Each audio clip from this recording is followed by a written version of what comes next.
This one is a very interesting one. No, I don't know. I think it's gonna be an interesting one. Why we need Africa poor? Europe in 1944. As a continent, you've been through a lot these past few decades. Yet despite all the destruction and power-hungry dictators sapping you dry, you've always managed to bounce back. And one of the reasons for that was colonialism. Ah yes, those were the good old days when all a European colonizer needed was a flag and the audacity to claim the land for themselves. And no other continent on Earth made you quite as thirsty as Africa. Rubber, tea, wood, coca, ivory, gold, diamonds. These were just some of Africa's most sought after resources. And back in the late 1800s, everyone wanted a piece of the action. Britain, France, Portugal, Spain, Germany, Belgium. They couldn't wait to get their hands on all those expensive resources they could exploit. And if someone didn't lay down some ground rules, there would be an all-out war for control over Africa. So you did what any good colonizer would do to keep the peace. And in 1884, you got everyone around the table to divide up the continent between all of you. That way, everyone could have their own fair share of Africa's wealth. Well, everyone except for the actual Africans. But who cares about them? And for a while, your little system worked perfectly. Even after World War I, you managed to use all those African resources to pay for and repair all the damage the war caused. But then World War II came around, and suddenly things became ugly. See, you had gotten so used to exploiting Africa for whatever you needed, that when the war started and you needed more soldiers and men, you thought, well, we're already taking Africa's stuff, we might as well take the people too. So you forced hundreds of thousands of Africans from Algeria to South Africa to enlist into your armies and war campaigns. And that was the last straw. Not only were you tapping Africa dry of all its resources, but now you were coming for its people too?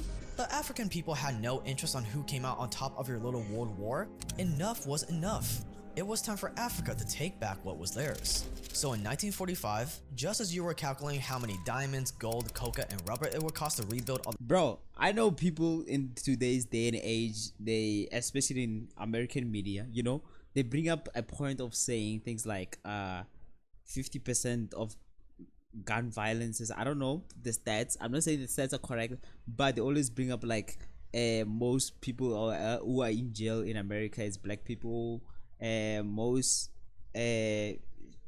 what is it, race that kills each other the most at the high rate of guns, it's also black people if you compare it percentage wise. You know, they sort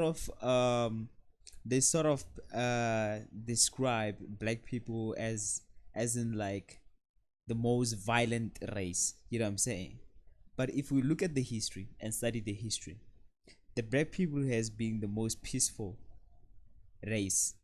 Studied, like, look at World War One, World War Two, even before that.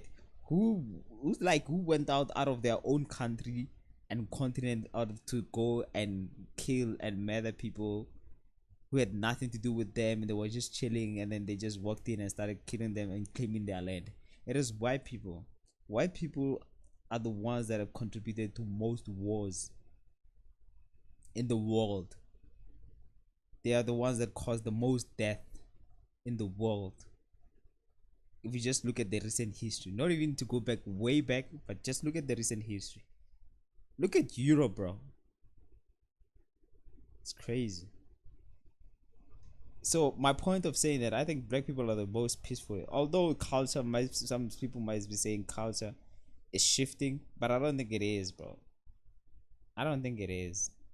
the cities you destroyed, Africa put its foot down. One by one, African countries either negotiated or went to war with their colonizers for independence. And since you were running really low on pretty much everything thanks to World War II, those African countries had the upper hand. One by one, your biggest sources of diamonds, gold, wood, tea, ivory, and all those other resources you loved were being ripped away from your control. It was an absolute nightmare. Before, you simply went to these countries and paid local workers just enough money to mine it out of the ground for you for it to not be considered slavery. But now, all these new independent African countries wanted to sell those same resources to you. These savages actually wanted you to pay for it so they could have money for healthcare and education and roads and cities. Who do they think you are, Santa Claus? There was no way you as Europe could rebuild, develop, and survive without the resources Africa held, but there was also no way you were going to give in and actually pay the Africans for any of it either. You needed to come up with a new plan, a new way to continue to enslave Africa, to force them to give you what you want, to let your European businesses continue stealing their resources, all the while giving them the illusion that they're free. And what— How did they do that? Now I'm very curious. Is the best way to do that? Debts. Mountains and mountains of debts. Think about it, Africa may have loads of resources, but without the money to buy machinery and infrastructure to actually extract those resources, it doesn't matter a bit. Gold in the ground is not going to pay for roads and hospitals, so this newly independent Africa would need your assistance. So what if you created an organization?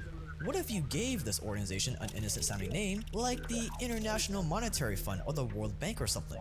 And what if you use those organizations to offer loans to these African countries so they could finally start harvesting all their resources? On the surface, it would look like you're doing them a massive favor.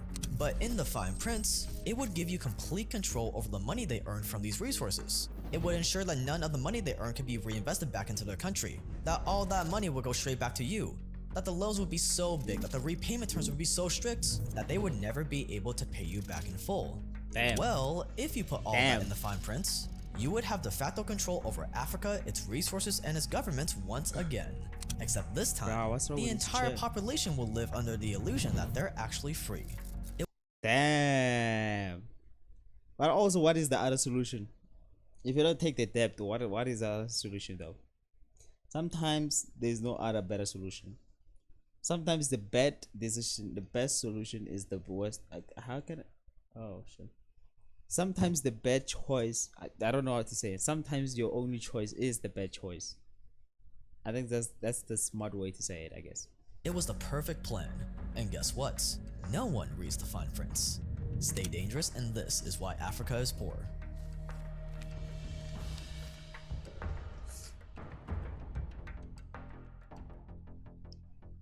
If you run a business in Africa or not, it can be really expensive paying for all these different apps that you need to use, which is where Odoo comes in.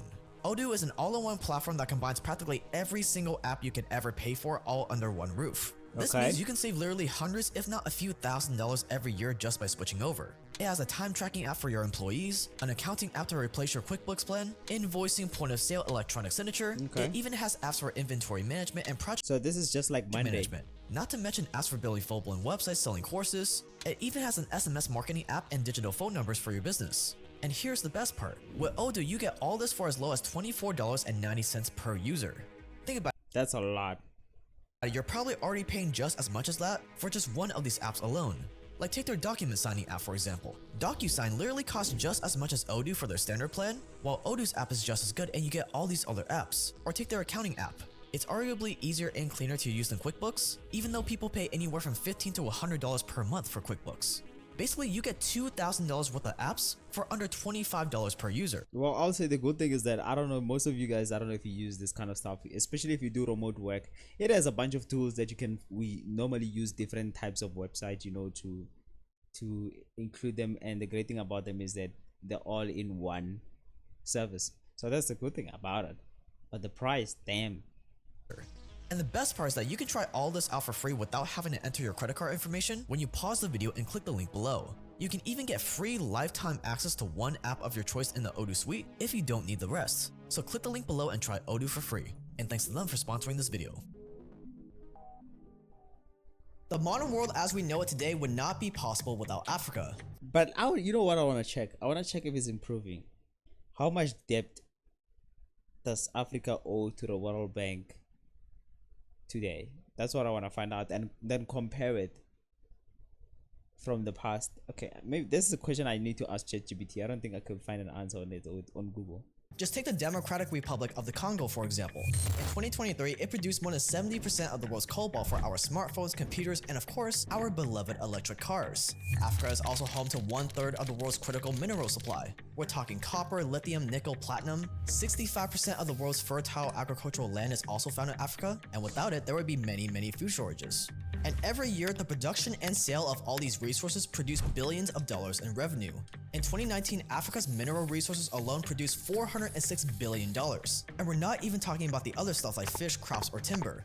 So why then, even with all these resources and all the money they produce, is Africa still considered the poorest continent on Earth? How is it possible that almost every person in Africa lives below the poverty line? Meaning that they live on less than $1.25 a day. Well, the answer lies partially in the $1.25 a day, that is true. good old International Monetary Fund, or the IMF. Huh? I don't know the entire, but can I buy food with $1? I can. and the World Bank. See, back in 1944, the IMF and the World Bank were created by European countries as a way to help each other rebuild after the war. The IMF would be responsible for regulating trade and giving a few loans here and there, while the World Bank would mainly focus on offering loans to European countries and Japan. And the only way a country could get loans from the World Bank was by becoming a member of the IMF. And at first, it was only European and Asian countries interested in joining. No one really cared about the struggling African countries, as long as they could keep taking Africa's resources. But then, all those African countries started becoming independent, remember? And suddenly, the IMF and the World Bank saw a brand new opportunity to do a little recolonization on the down low. The World Bank and IMF were created to help stabilize and sort of rebuild Europe and Japan. And once that was done, unfortunately, they were repurposed to extract resources and cheap labor from the developing world. The bank and the fund allowed the former imperial powers to continue like this colonial dynamic of draining resources from poor countries. All right, so I ChatGPT this. Is that the right term to use? So I asked you, it's not even ChatGPT, it's DeepSeek. Fuck ChatGPT. So I was checking how much Africa owes. Where is the graph? Did it say? Is this the graph? I think this is the graph, right? I just wanted to see what is the debt. Okay, poverty health ratio of $2. Oh my god! Oh no, this is not what I googled, bro. Anyways, I thought I was gonna get a graph where it's gonna show how has been the debt of Africa with like the World Bank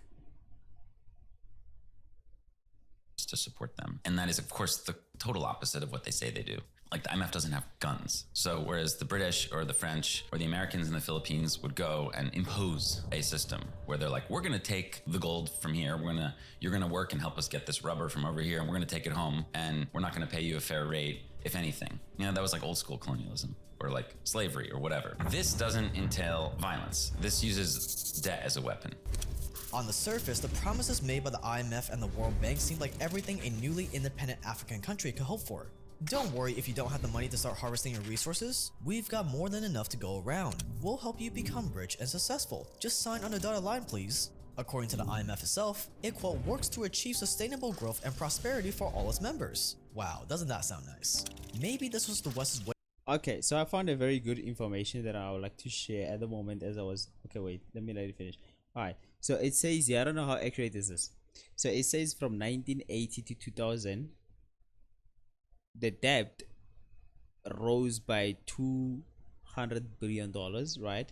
And then between 2000 to 2010, the debt went down to $40 billion by 2010. And from 2010 until 2023, it increased new loans up to 90 billion. Wow, this is a very interesting. So we start at zero in the 1940s and the 1960s. Let me show you. I don't know why I left it in here. So the debt, I don't know how accurate is this information. I just asked like an AI model. So from 1940s to 1960s, the African debt to the World Bank was like zero, right? And then in 1960s to 1980, it increased to like 5 billion, I think, or 500 million, because it's 0.5 billion. So I would say around to 30 billion, right? 30 billion. That's where it was like everyone was rushing to give debt to Africa, right? And then in the 1980s to 2000, there was a sharp rise, as it shows here, to 100 billion, right? And then from 2000 to 2010, it declined a debt relief to 40 billion, from 100 to 40 billion. So we went down, the debt went down. But from 2010 to 2023, it went up to 90 billion. This is a very interesting trend. What I wish I had context why. I understand why it went up, and I understand why it went down. What I don't understand is why it went up again. That's the part I'm trying to understand. I wish I knew, it gave me like a reason why it went up. Way of making up to Africa after all those years of tapping it dry. Maybe they finally developed a conscience. Whatever the case, these African countries desperately needed whatever financial help they could get. So they bought into the IMF's pretty little promises, and one by one, all those new African countries joined the IMF. To the rest of the world, it looked like the IMF and the World Bank were doing Africa a solid. They were helping them, giving them billions to develop and grow. What a charitable thing to do. But in reality, none of that money was charity at all. They weren't donations, they were loans. Loans these African countries would have to pay back or else. But no one thought about that back then.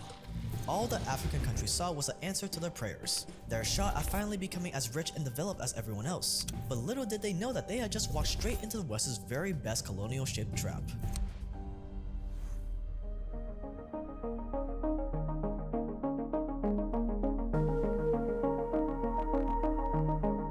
Here's how it works. Let's say you're an underdeveloped African country in the 80s. Okay, I find something interesting here. Look at this. This is very interesting because, like, when you look at things like this, these are some of the stuff. Okay, so it says here why the graph matters. The debt sustainability or whatever. I don't care about this. China's role being the key leader to lend. We know that part. Something that caught my eye was this one. Climate financing. A recent World Bank loans focus on climate resilience. 50 billion for Africa. So I don't know what is that. Right, in my head I was thinking it's some stupid like climate change tax and stuff like that. So that's the part. So climate resilience refers to ability of a system and community or a country to anticipate and prepare to respond to and recover from impacts of climate change while maintaining. Okay, but what I'm trying to understand is what is funding or developing the, okay, what is debt or debt for climate swaps. Some nations restructured debt to free up funds for resilience project. But okay, it's not what I was looking for. Or at least it's not something that I hope it would be. It's not. Let's watch this video. Desperately need money to give your people an education. You know what I thought that is, right? I thought it's one of those, tax for not contributing to, not using clean energy. And when I saw 50 billion, which it might be, right, but I'm not saying it is, which it might be, I thought it might be one of those. I was like, Africa is owing 50 billion to the World Bank because it's not using clean energy. I thought it was one of those ones. To buy the machinery to mine your minerals, and to build the infrastructure to move all these minerals around. But you've been colonized for the past 100 plus years, so you pretty much have no money. The Europeans took all of it. But one day you hear about the IMF and the World Bank. You hear about how they're offering huge amounts of money to help African countries grow. It sounds like the perfect solution to all your problems. If you could just get your hands on some of that money, you could educate your people, train them to open up businesses, and you can start extracting these resources and selling them for our profits. So you join the IMF. You apply for a loan, let's say $1 billion, and the IMF tells you they're more than happy to give you that money at 8% interest. Because obviously with all that developing and educating you're gonna do, you're gonna make way more than just $1 billion, so the loan should be super easy to pay off. In fact, don't even worry about the fine prints. That's just boring stuff that applies to the worst case scenario. You'll never be struggling to pay off your loan. You're gonna prosper and grow just like Europe, remember? So you sign on the dotted line, and you start putting that money to use. But here's the thing. By the end of the first year, you already need to pay the IMF $80 million in interest. And educating people, setting up businesses, and harvesting resources takes a lot of time. So the deadline of your first interest payment comes up, and guess what? You can't pay. Don't worry about it, the IMF tells you. We planned for something like this, it's not a big deal. But since you already missed your deadline, the fine print says we need to step in and help you make that payment. So the IMF generously sends over its advisors and consultants, and they introduce you a little thing called structural reform. According to them, these structural reforms are just their suggestions to help you use their money wisely, so that you can make enough new money so you don't miss that next deadline. But in reality, those structural reforms give them absolute control over your economy. The goal of structural adjustment is to change the society of a poor country, to make it focus on exports at the expense of consumption. And here's where things get. I mean, I get it. There's both ways you can look at it. As much as I hear it, there's both ways you can look at it. Because here's the thing. Let's say you're a country of gold and whatever, and you're trying to avoid, I think it's the same thing that happens in Zimbabwe, right?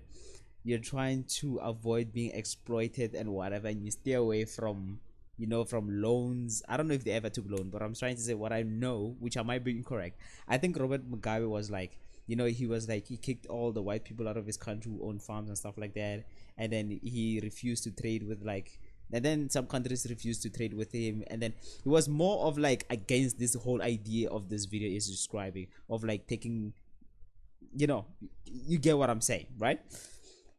See how his country got left behind, though. You know what I'm saying? See how his country got left behind. Like, see how Zimbabwe got left behind because of this mindset of trying to stay away from the system. Although this system might not be fair if you look at it from other sides, I can also look at it from other sides and see it as fair. Although they can be any system can be exploited and be used against you. Any system it can, you know what I'm saying? Any system can be. I'm just saying this route is much better. Although it might not be the idealistic one, it goes back to what I said. Sometimes the bad choice is the only choice to make it out of there. Because I would argue the same thing that happened to Zimbabwe could happen to any country if you didn't participate in one of this. It wasn't a bad idea though. Because most of the time, that first $1 billion the IMF gave you, you spent it on trying to improve people's lives by building schools, hospitals, roads, whatever.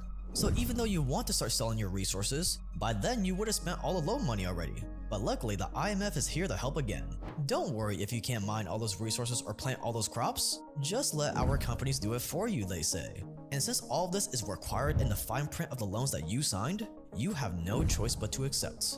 And just like that, all those Western businesses are right back to where they were before colonialism ended. They're taking your resources and giving you small change in return. But hold on, it gets worse. Because not only are the Western businesses back and stealing your stuff, you still don't have any money. Sure, you've made a few interest payments on your loans, but those Western businesses aren't paying nearly enough taxes to give you anything to work with. So you're forced to take another loan. Only this time, the fine print is even stricter. It requires even more reforms. I mean, how can the IMF trust you won't miss your payments on this new loan like you did last time? No, they need a little reassurance. They need a little collateral. So they say they'll give you a loan only if you raise taxes on your citizens and cut down on government spending on them. That means less education and less social programs. Obviously the responsible thing to do, right? Trim the fat to make sure you're not spending on anything that isn't absolutely necessary. Except now you're $2 billion in debt, your resources are being plundered by Western businesses, and your own people are becoming poorer and poorer so you can keep paying for it all. But why stop there? The IMF has come so far already. They've taken control of your entire economy. So why not take it one step further? Once your currency gets devalued, I know where you use 200 rand as an example, bro. Is this what's happening to ours? you are screwed. See, all the taxes you rely on to make your interest payments every year are— How much debt? How much does South Africa owe? That's the part I want to find out. How much South Africa owes? This is my country. How much South Africa owes to IMF, International, to the World Bank? Let me just say, why am I keep saying this stupid acronym that I don't even know what? paid in your own local currency. But the loans the IMF gave you, those loans are in dollars, which means you now have to pay even more of your own money to keep up with all the interest you owe. It's basically the equivalent of you signing a $1 billion loan, but then that loan magically grows to $1.5 billion. And since most of your people are working like below minimum wage by Western businesses mining minerals and harvesting crops, it's not long before you hit rock bottom. By the time your next payment is due, you are flat out broke. There's no money available to make over $160 million in interest payments. So what do? You go to the IMF again, of course. Alright, let's see this one. Interesting. I haven't read it. As of June 2023, the latest data available from the World Bank, South Africa outstanding debt to the World Bank, especially the International Bank for Reconstruction and Development, stands at approximately $5.2 billion. Is that too much? I don't think that's too much. That's alright. That's 171 billion USD. What? I don't know what that means. Why they have to write it like this? Oh my god. Alright, let's see here. Oh, recent loans. So these are the loans we took. Alright, let's see. $1 billion for COVID-19 scam. $500 million for climate resilience infrastructure. You know, I want to study this subject so bad, and I know because I don't understand it. I know, I just feel like, you know, sometimes you read something and you just, it's full of bullshit. Especially, it's just full of bullshit. But I'll try to study the subject. I want to know what is this climate resilient. I want to study this very well and see Why does it have to do with the money and loans and stuff like that? In 2023, $1 billion on energy transition, renewable energy. I think there's one. That's China. China here, bro. But I don't think that's way too bad. That's alright. That's alright. That's not too bad though. And then here, comparison to other African countries, South Africa World Bank is the modest compared to other African nations. Angola owes 14.5 billion. Jesus Christ. Nigeria, the corruption in Nigeria is crazy. 13.8 billion. Ethiopia 12.7 billion. I don't think ain't no way they're able to pay that back. Ain't no way, bro. You ask them for another loan so you can pay back your first loan. And just like a loan shark, they're more than happy to help. But you know, you can't keep doing this. You have to start running your economy properly or else you'll go bankrupt, they tell you. And you know what that means. More fine print, more control for the IMF, also known as the West, and more debts. And the cycle just keeps repeating itself over and over again. And it's not just 1 or 2 African countries here and there that fell for the scheme. Today, only 3 African countries have never taken IMF loans. These countries are Botswana, Eritrea, and Libya. And we all know what happened to Libya, right? And in every last one of those 52 countries, the IMF has used that debt to keep the people poor while shipping all their resources to the West.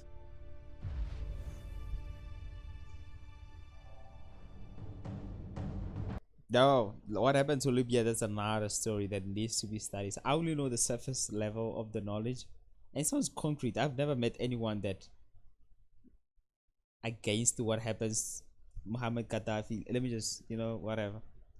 Against that whole thing. Or I've been seen debates or someone that's against. Everyone just kind of agrees of what was going on, I guess.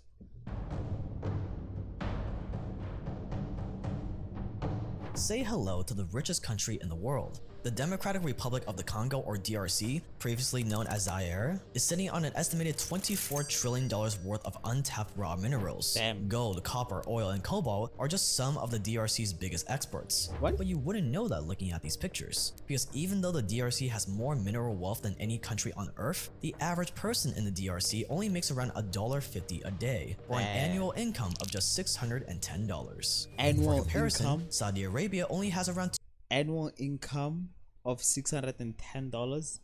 Nah, that's crazy, bro. I just want to see what's the buying power there. $2.5 trillion in untapped mineral resources, and yet its average annual income is around $54,000. Much more than the $610 from the DRC. How did this happen? How did one of the most resource-rich countries on Earth also end up as one of the poorest? Well, according to the World Bank, it's because the DRC has a long history of conflict, political upheaval, and instability, and authoritarian rule, which is a nice way of saying that them being poor is 100% their own fault. But is it really? Or is it because of the West, the World Bank, and the IMF? See, before colonialism ended, the Congo was pretty much owned by King Leopold of Belgium. He basically claimed it as his own personal colony and spent years stealing the country's resources and enslaving its people. And after a long fight for freedom, the Congo finally got its independence in 1960, and they elected Patrice Lumumba as its prime minister. Lumumba's plan was to nationalize all the businesses in the Congo, which meant putting all the mines and export companies under the government's control. But that was a problem for the West. See, the Congo has always been one of the West's favorite cheap sources of minerals and natural resources. And now this democratically elected guy was threatening to take it all away? But luckily, Lumumba's plan didn't get far. Because in a totally unrelated incident, for totally unrelated reasons, Lumumba was assassinated just 6 months after taking I think I've heard the story somewhere. I was just waiting for this part just to confirm. I think I did read about it somewhere. power. And who did the assassinating? Well, elements within the Congolese army, assisted by Belgian and US governments. With Lumumba dead, the US took its chance to put someone in charge of the DRC who would be easier to influence. In the 60s, you had a guy named General Joseph Mobutu. He came to power. He said he would live on a soldier's salary. That's what he promised the people. He ended up becoming like a Cold War ally of the United States. We wanted to back Mobutu. He was one of our allies in the region. We didn't necessarily care about the massive human rights violations that he perpetrated against his own people. What we would do is we would go in and we would prop up these regimes with infusions of large amounts of capital in exchange for conditionality. What we would get out of supporting him were three things. We would get interest payments, we would get cheap resources and labor, and we would get control. When it came down to it, the IMF and the World Bank didn't care if this general was a dictator, or that he was committing human rights crimes against his own people. All they saw was someone they could buy.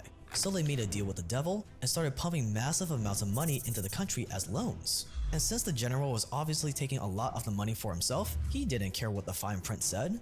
As a condition for the loan, Zaire gave up control over their economy to the IMF, meaning the government of Zaire had to place IMF officials in its government, in the treasury, in control of the economy. And we would shape the economy. Under this general, Zaire's external debt went from 5% of the country's GDP to 150%. And by the 1990s, the IMF had forced the DRC to privatize almost all of its profitable businesses and to sell control of these companies to foreign investors so they could keep making their loan repayments. The strategy worked so well that an official World Bank document literally recommends, quote, private investors should own and operate mines. The government should promote private investment. Existing state mining companies should be privatized at the earliest opportunity, end quotes. See, they don't even try to hide their plans anymore because they already own the entire continent. The DRC is like the worst. The DRC is like the worst. Even like up to today, it's like the worst when it comes to this subject, bro. I mean, to be fair, they have a lot of minerals, so I understand why, bro. I understand why it's all this happening. Just set of the people that are like, who were born to live there, who are blessed, you know, and then things like this happen. It's just also you can't blame just, you know, you also have to blame the leaders as well. That's why I like to say morality is subjective. It's easier for you to say no when you're not in that situation, you know what I'm saying? It's very easier to you to say no when you're not in that situation, or you are not presented with this kind of opportunities. Just imagine, bro. Some people are just there and they promise you generational wealth for you and your family and everyone, and then you grow up in poverty. Would you say no? Interesting stuff to think about, to be fair. Today, Africa owes the IMF more than $42 billion, and the World Bank over $124 billion, and Africa is paying for it big time. See, the more an African country relies on the IMF and the World Bank, the poorer it gets, which is ironically the exact opposite of what the IMF pitches. And that is not an exaggeration, it is the truth. Because out of all the countries in Africa, only 3 have never taken a loan from the IMF, and they are way better off than everyone else. Take Botswana for example. It's one of the world's leading producers of diamonds, and it's never taken a loan from the IMF. In 2022, its public debt was only 18% of GDP, while its economy is expected to keep growing massively. But instead of appreciating the fact that Botswana is doing so well on its own, the World Bank is a little salty when it publishes its annual reviews of the country's economy. Quote, efforts to diversify the investor base are needed to tackle the market liquidity challenges, end quotes. What do you think diversify the investor base means? The World Bank also says that Botswana is, quote, challenged by a culture that shuns debts. What a terrible thing not to want debts. And lastly, quote, Botswana's infrastructure investment financing has traditionally been provided by the public sector, but the need to crowd in private investment is increasingly recognized, end quotes. And then there's Libya, another country that never borrowed from the IMF. Under Muammar Gaddafi's rule, Libya uses oil and gold money to make huge improvements in the country, including new educational programs, better healthcare, better housing, and subsidies for electricity and food. That's great to hear something like this, or someone who died and they had great ideas. Obviously they killed him because of the ideas that he had. To hear that, you know, his ideas, although he's not even there anymore, his ideas, people have adopted him and they still live on it. So that's W. That's a W. That's a W at least. I think that's a huge W. At one point, Gaddafi was even planning to create an African central bank, complete with its own gold-backed currency, to fight back against the IMF and the World Bank. Conveniently, the US ended up backing a rebel uprising in Libya that killed Gaddafi, complete with a whole US NATO invasion, just as Libya got a little too developed and a little too powerful. Yeah. Oh yeah, and the US military conveniently also happened to confiscate $30 billion that the Libyan government has set aside to start its new African central bank. For more than 80 years, the IMF and the World Bank has used debt to enslave Africa and to keep the boot on their neck, stealing their resources, forcing them to work the lowest possible wage, and then robbing them of that already low wage by forcing these countries to raise their taxes to pay off the loans. All the while the West grows richer and richer from it, while blaming their poverty on them. But lately, the tide has been turning. People are starting to wake up to who the real slave masters are. In Kenya, there have been protests going on against a new finance bill that would increase taxes even more on these poor people, or you guessed it, to pay for all these interest payments. Niger, on the other hand, just expelled a French uranium mining giant that was getting uranium for dirt cheap for nuclear reactors. The question now is, are more countries going to start rebelling? Are they going to start calling off their predatory loans? Or is it already too late? It's not too late. It's really not too late, bro. It's not too late. Although some changes take like forever, years and decades to see them actually, you know, see like the difference in them. That's a W video. That's a cool ass video. I like that video, man. Very educational.